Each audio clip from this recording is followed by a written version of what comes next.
Welcome everybody. Welcome to this panel on utilising universities for economic growth. That is a big subject. We'll do well to get through that in half an hour. But just very quickly, my name is Tim Robinson. I'm chairing this panel and I'm Chief Operating Officer at Tech East, which is a tech cluster organisation based in the east of England, primarily covering Norfolk and Suffolk, and to a degree Cambridgeshire and Essex and some of the other counties of the eastern region. I'm going to, if I may, introduce our panel just to save a little bit of time. We're very fortunate to be joined today by three kind of leaders in this field, all working in the sort of the business-facing parts of universities across the UK. We have Professor Fiona Lettice, who's Pro-Vice Chancellor of Research and Enterprise at UEA, University of East Anglia. Hi. We have David Hartley, who's Commercial and Knowledge Exchange Director at Oxford Brookes University. And we have Paul Bason from Manchester Metropolitan University, who is Director of Digital Innovation. So thank you all very much for joining us. If I may, I'm just going to dive straight in with what I think is a sort of important place to start. And I think we all know instinctively that universities do a mix of things. We know that we know that universities teach, and we know that universities do research. But that sort of third element, which is perhaps gaining increased focus, has been over the last few years, which is about how universities interact with business, what's I guess called knowledge exchange or knowledge transfer, that is a really important bit. But we also know that probably only a minority of UK businesses, and particularly SMEs, currently engage with universities, perhaps only 12%, although that figure is possibly a bit old.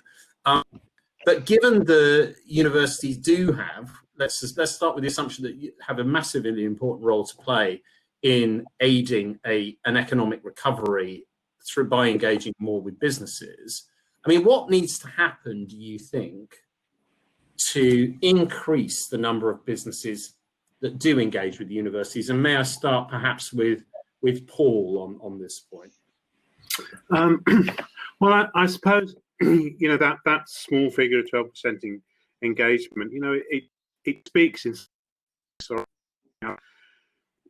difficult sometimes people find to we say things are too academic, don't we? We all say that kind of thing, and so I think there is a responsibility on us as a sector to be more outward going.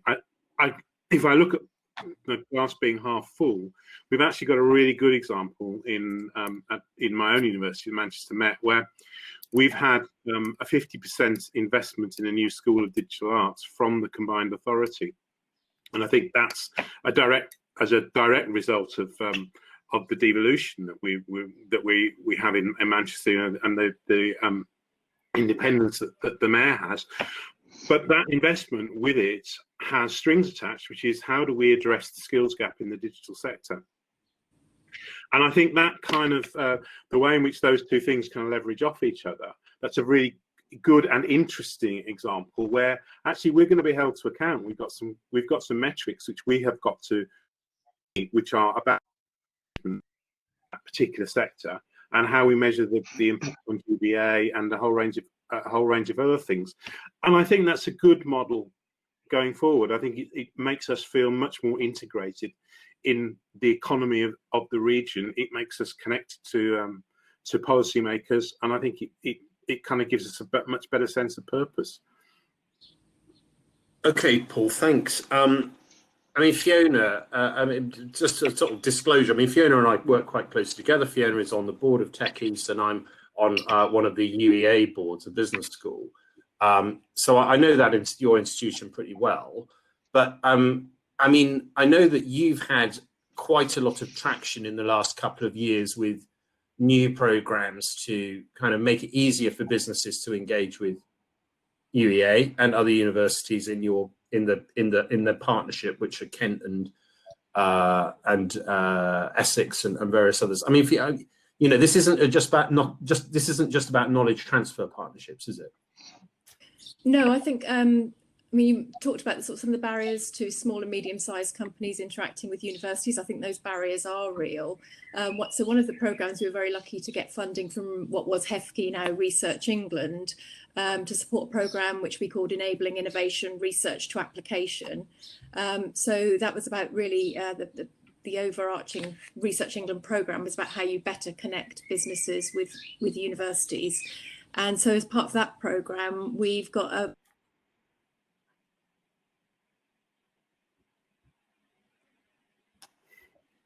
Fiona, your video's just we've got, for example, innovation vouchers. Have quite small scale interventions, but that can support a business then with the cost of engaging with the university. And what we found is that organisations that engage with those, and if that project goes well, which some of them go very well, they can then look at perhaps an R&D voucher scheme, which is a slightly bigger project. And then actually, again, sort of graduating from that programme into maybe a KTP as a much bigger and longer term engagement with the university. So I think it's about opening up safe ways for organisations to trial engagement with universities, see if it works for them, and then if it does, sort of having other follow-on schemes. So I think there's lots of good examples around the country of these different schemes focusing in different sectors. So that one focuses particularly around the tech sector, as you know. But there are other schemes around the country sponsored by these different grants that enable those interactions. And I think it's really important that we can perhaps get the learning from some of these schemes out of the region and transfer them to other regions. And likewise, we're always looking to learn from what other great things other universities are doing and how we can then adopt those within our region to support businesses. Great, and Hanny's just put a point in the chat around a pretty interesting program connected with Warwick University, which perhaps we can come back to a little bit later in the session. David, what have you seen working, from an Oxford Brookes perspective? Obviously, Oxford is a very established centre, sort of at the interface of business and academia, and on a world stage. I mean, what have you seen work in terms of driving increased engagement between SMEs, particularly, and unis?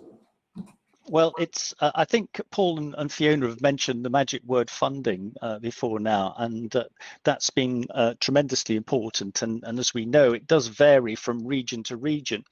Oxfordshire historically has not had any of the ERDF funding that other places have benefited from. We don't have a combined mayoral authority. We have a growth hub that is not particularly well funded, and so we're very grateful to the national schemes that Research England have put in place and Innovate UK have put in place to help us to do that engagement job. I mean, we've mentioned KTPs. I mean, clearly we think those are really important. I think one of the Research England schemes that we've benefited from has been the University Enterprise Zone scheme, in that we've now set up a virtual incubator for AI related companies, and they are either young companies just in the process of developing, or they're bigger companies in the service sector who are interested in getting the benefits of AI into their business. And that kind of focus is really helpful in getting businesses engaged if they can see how they can benefit from it.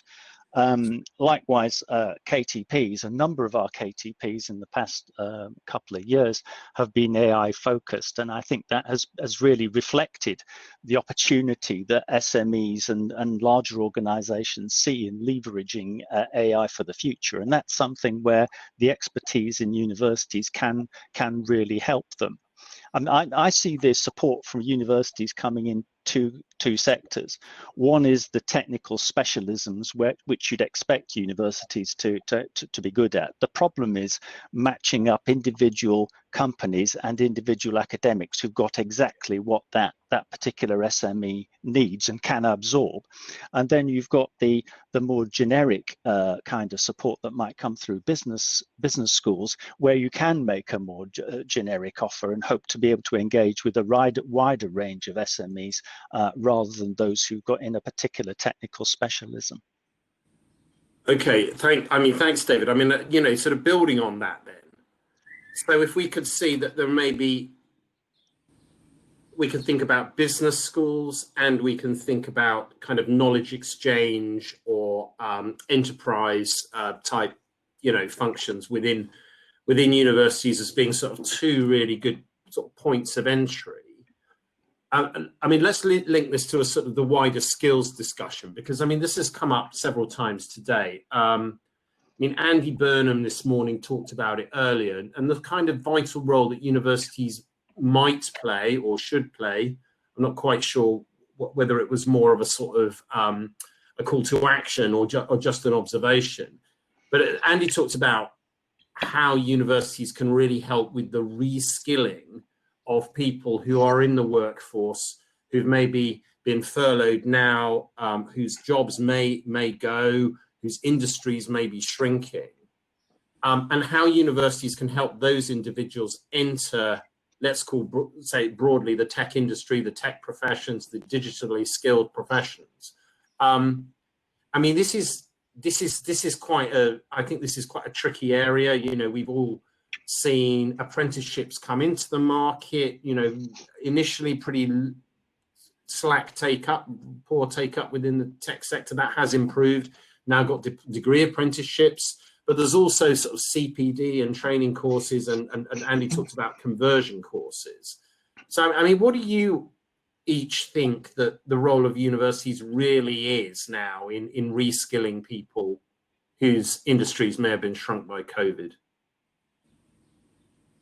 Fiona, do you want to start off with this? Yeah, sure. So, I mean, I think what we're looking at is just trying to understand really what the role of the university can be in this, and how do we best deliver, because we've got the students, and obviously they take up a lot of our time delivering the degree programs to them. So I think some of the secrets around doing more with businesses is about partnering and delivering collaboratively around these sorts of skills agendas as well. So we can't do it all, and we don't necessarily have the right skills for some of those areas as well. So how do we partner and share? And I think there's great initiatives like the Institute of Coding, for example, that can help with this sort of thing. I think as well, one of the really key things going forward, I'm not sure this is just directly with skills, but I think it does relate to it, is actually a lot of the challenges we face are interdisciplinary. And I think what universities can do is bring together different disciplines. So one example there, we're working on a project called Productivity East to bring together the business school, the School of Computing, and the School of Engineering. And I think bringing those three disciplines together gives you some really nice opportunities around creativity, problem solving, for the students and staff to work on real business problems as well, but also then to get businesses engaging to reskill and upskill their workforce as well as part of that. Sort of operating internships and placements and other really interesting schemes to get students interacting with businesses for both benefits. You know, the student gets the CV building and the skills building and the real world experience, and the businesses get somebody that's sort of, you know, young, creative, dynamic, that can really support and help them solve a problem and come at it from different perspectives. Yeah. What's just going through my head here is, I think that, you know, we're going through quite a lot. There's a lot of change. Obviously, it's affecting universities, it's affecting existing students, people thinking about going to university. And on this sort of skills area, I mean, Paul, you talked earlier about, you know, digital arts, creative industries, the cultural sector. I mean, these are sectors that have been pretty, well, let's say, on a spectrum of absolutely sort of devastated through to quite adversely affected by what's been going on. I mean, how do you think, especially in somewhere like Manchester, where you've got Code Nation, you've got boot camps with, you know, offering, you know, what appears to be quite an attractive quick fix. If you want to go from A to B, from where you are now to getting a really good tech job, you go for that. I mean, how do universities, how do you articulate your proposition in that regard, so it doesn't just become a race to the bottom on price? Yeah. Well, I mean, you know, I couldn't disagree with anything that Fiona said there. I think that sense of partnership and purpose, and maybe kind of pulling together across a region, I think that's something that Manchester's actually very good at. And and again, I think having a combined authority is really helpful. And that I didn't know that Andy had been talking today. But I think the truth is that nobody really knows how things are going to change, and I think we are going to have to adapt our model. I mean, as I said, I think our School of Digital Arts is fairly well placed, kind of coincidentally, for this, because we have an obligation to work with business as part of the funding arrangement there. But I think it's also true about the digital sector that it is so agile and so fast moving that it doesn't kind of map onto the typical speed of universities. And I think that is probably going to be the challenge. How do we create agile responses which are appropriate? And it goes back to your earlier question, really. Very often businesses don't like working with universities because the speed is very different. That challenge in the digital sector is to make sure that and responding with appropriate speed.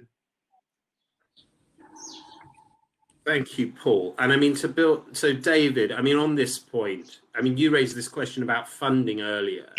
It's like, is there a problem with the funding for what we could call skills, or the workplace, employment, jobs? An issue with the alignment of funding for that and the funding of universities. And Brooks, how are you going about resolving that? Well, we as others have mentioned, we do work with the LEP. We're on the skills board there. We try and keep pace with what the future skills demand might be. I also agree with Paul that it's really quite difficult to keep up to speed, and we have to think about who are the people that we want to benefit here. And I think we could talk about companies wanting to reskill their workforce, but I think the real customer is the individual who perhaps feels that they're not keeping their skills up to date, or perhaps wishes to retrain, having been in one industry and going to another. And the question is, how do we support those people? Now, on the programs that we have in Oxfordshire, the focus is really on people who are far from the labour market, trying to get those people into work, which is an admirable thing to want to do. But I don't think we've quite yet picked up on those people who are in work, or possibly vulnerable, but not yet in a far from the labour market situation, to rechannel their existing talents into some new venture. And I think that's something that we could usefully have guidance on, or to look at, as to how we do skills in the slightly more senior part of the ecosystem. And we're doing our bit too as part of our local industrial strategy implementation program. We are looking at a program that we call High Flyers, which is all about how do we give commercial skills to research students and to early career stage researchers, so that at some point in their careers they might want to found a business, or they might want to join a high growth potential business and then take it forward. I think that there's something else here. I'd be interested to see what Fiona feels about this. I mean, I wonder whether the nature of research be changing as well. In that post-COVID, we got a lot of societal issues which are economic or social, and actually that whether we need to create a new kind of more agile model in which we use research as an instrument for that change, not as a 5-year longitudinal study, but actually something which is very much more targeted around, I don't know, homelessness, or indeed, David just talked about new ways of becoming entrepreneurs, and whether research, will start to shift around a little bit and be viewed in a different way. And I think, with impact maybe measured in months and weeks and not years. Yeah, I mean, I think the COVID-19 thing has sort of shone a bit of a spotlight on how quickly you can pull different people together and address different issues, and that it can be underpinned by good research as well. But also that actually, I think a lot of academics engaged in some very practical projects to support the NHS and the hospitals in the region, to sort of cover some of the supply chain issues, and actually enjoyed that work, and are now looking to do more of that sort of work in future as well. So I think it did very quickly highlight some different ways of working. As you said, I think we were on that path anyway with the impact agenda. And I know that we've certainly put a lot of emphasis on innovation and impact over the last few years. And I don't think it suits every academic, and I think some need to do that really, blue skies, deep research. But I think there are a group of academics who are really quite adept at doing very practical, fast-paced research, and have used COVID-19 as a way to do it. But I think what enabled some of that was being able to prime it a little. So we put aside a small fund to just help the academics get those projects off the ground. And I think having UKRI have done some very fast funding schemes for bigger projects as well. And I think that's important, is having agility in the funding system to support that, as well as the academics being more agile sometimes to respond. Can I sort of just pick up on a term that I think we have heard in the last 5 minutes and has come up earlier with different sort of tags on it. One has been entrepreneurship, one has been furloughpreneurship, one has been sort of next wave of startups. Obviously, most universities kind of careers and enterprise or student entrepreneurial activities have probably improved massively in the last 10 years, 15 years. There's been much more focus on it. I mean, certainly in the kind of let's say the last generation of major tech startups, and I'm thinking about Google, I'm thinking about LinkedIn, other businesses. I mean, businesses I know reasonably well in the US, Tulio, that was a sort of right move in the States, are extremely closely associated with, or were very closely associated with, a particular university. So whether it's Stanford or Oxford in the case of Reid Hoffman, or other universities. More recently, I think that there's perhaps been a bit more of an alignment between startups and where their founders were before, or what accelerators they've been. Have they been in Y Combinator? Have they been in Techstars? Who's their investors? Where's the link between a university and its brand and the community that it builds around it, and entrepreneurs, student or postgraduate entrepreneurs? Is that still important? Is that now even more important? And how do you sustain those links when student communities and cohorts have been necessarily interrupted by COVID? Well, perhaps I could respond to that and say that we've been very successful, I'm pleased to say, at getting all our entrepreneurship training for students and early grads onto an online platform. And at the moment, we're running an accelerator that's based on various artificial intelligence propositions. We've got 9 proto companies working on that, and the reports I've had from it so far have been very encouraging. So I think that we can show that the online model works for all kinds of different ways of doing entrepreneurship, and we're very pleased so far.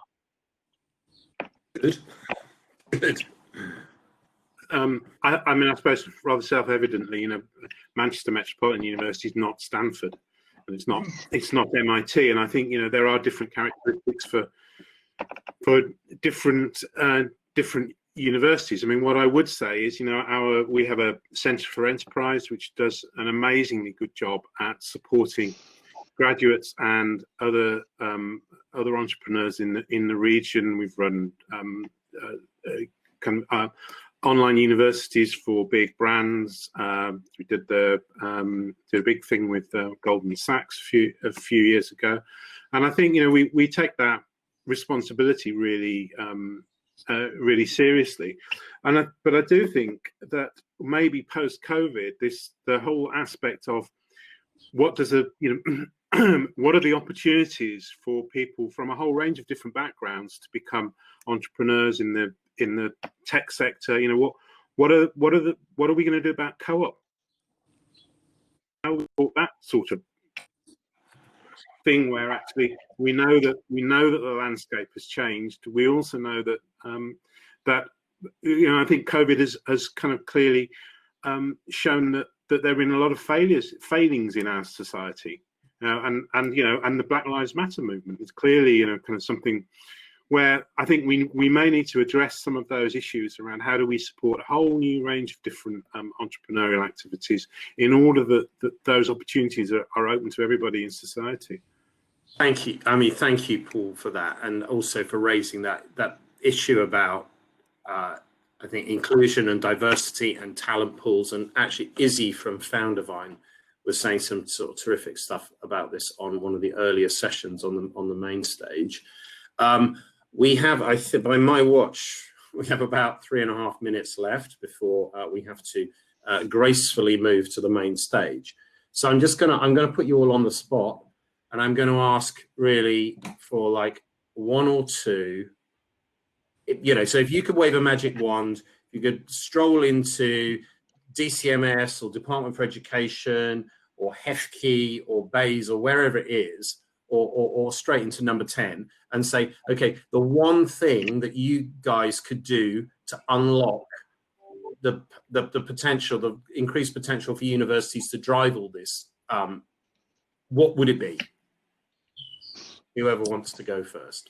Okay, I'll start. I would say have a look at what's working and extend those schemes, give the universities that are running things successfully a bit more funding to carry on and support those things. Or as I said earlier, when in an answer to an earlier question, is look at what's working well in one region, for one university, and replicate that in other universities so that other regions can benefit. So I know we work nationally and internationally, but a lot of us work very closely in our regions as well to support the local regional economy. David. Yes, well, I agree with everything that Fiona said there. I think the magic word comes back, funding again. That it would be nice to be able to have either some generic support through an increase to high funding, or specific support on particular programs that we know can do some good, and along the lines that Fiona's mentioned. Paul. I think I would say, look at your attitude to risk. I think appreciate that there's a value in being agile and being cross-disciplinary, but it's maybe more difficult to predict what the outcomes are there. But actually, the upside is kind of much more innovation and much more possibility. Well, I'm afraid we have really no more time left. Suffice to say, thank you all very much, David, Fiona, and Paul. Thanks also to Louise Clark from Connect TVT, who's co-organised this with me, and also to the rest of the UK Tech Plus group for putting this on. I hope you've all enjoyed it. Thanks everyone for participating in the chat. There's more to say about this subject, no doubt. But at this point, if you'd all like to make your way to the main stage, we are hearing from the horse's mouth. So thank you very much. Thank you very much, everybody. Thank you.